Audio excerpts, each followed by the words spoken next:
Welcome to Jas simple cooking. இன்றைக்கி நாம் ஒரு பெங்காலி ஸ்வீட் ரெசிபி தான் பார்க்க போகிறோம். வாங்க எப்படி செய்கிறதுன்னு பார்க்கலாம். இது பண்ணுறதுக்காக நான் இங்கே ஒரு கப், அதாவது 170 கிராம் அளவுக்கு ரவை எடுத்திருக்கேன். இப்போ இது ஒரு மிக்ஸி ஜாருக்கு மாற்றிடலாம். அதுக்கப்புறமா இப்போ இதில் 1 டேபிள் ஸ்பூன் அளவுக்கு சீனி சேர்த்துக்கோங்க. சேர்த்துட்டு இப்போ இது நல்லா நைஸாக பவுடர் பண்ணிடலாம். இப்போது இது நான் நல்லா பவுடர் பண்ணிட்டேன். இப்போ நாம் இதை ஒரு பவுலுக்கு மாற்றிடலாம். அதுக்கப்புறமா இப்போ இதில் பால் சேர்த்து நல்லா மிக்ஸ் பண்ணிடலாம். நான் 1 கப் அளவுக்கு பால் எடுத்திருக்கேன், அதாவது 250 ml பால் நான் சேர்த்துருக்கேன். சேர்த்துட்டு இப்போ இது நல்லா மிக்ஸ் பண்ணி விட்டுக்கோங்க. பாருங்கள், இந்த அளவுக்கு நல்லா கெட்டியாக இருக்கணும். உங்களுக்கு பால் தேவைப்பட்டுச்சுன்னா எக்ஸ்ட்ரா நீங்கள் சேர்த்து நல்லா மிக்ஸ் பண்ணிக்கோங்க. இப்போ இது ஒரு 10 நிமிஷத்துக்கு மூடி வச்சிடலாம்.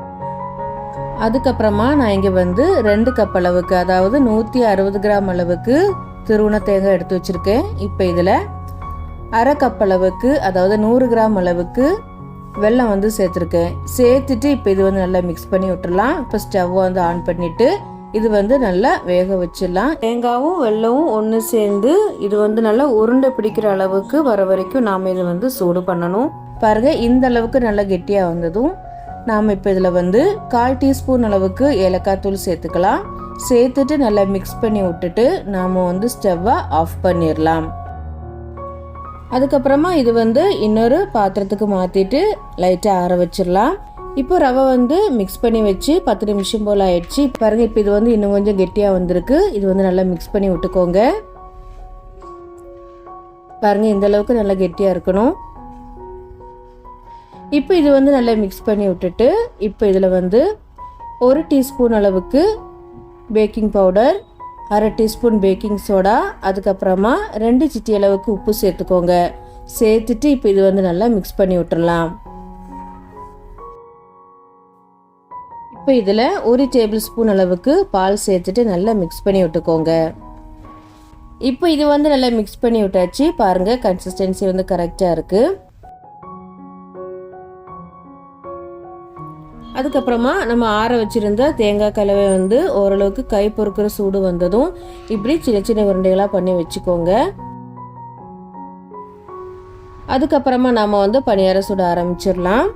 அதுக்காக நான் இங்கே ஒரு பணியார கல் எடுத்து வச்சுருக்கேன். இப்போ இதில் எண்ணெய் இல்லைன்னா நெய் தடவி விட்டுக்கோங்க. எல்லா பக்கமும் நல்லா தடவி விட்டுக்கோங்க.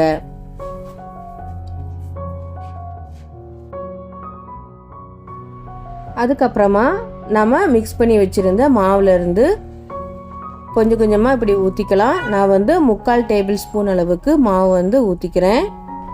ஊற்றிட்டு இப்போ இதில் நாம் ரெடி பண்ணி வச்சுருக்கிற தேங்காய் வெல்லம் கலவையை இப்போ இதில் வச்சுட்டு மறுபடியும் நம்ம ரெடி பண்ணி வச்சுருக்கிற மாவு கொஞ்சமாக அது மேலே ஊற்றிக்கலாம்.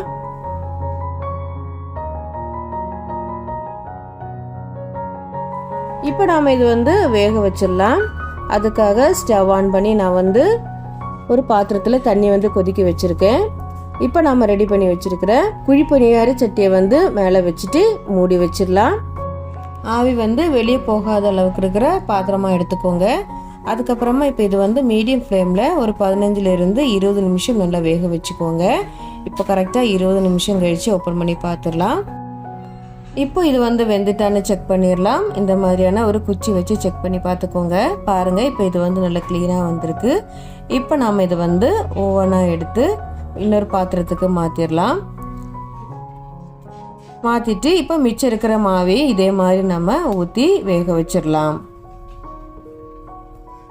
பாருங்கள், நான் எல்லாமே வேக வச்சு எடுத்து வச்சுட்டேன். நான் மொத்தம் 16 பணியாரம் பண்ணியிருக்கேன்.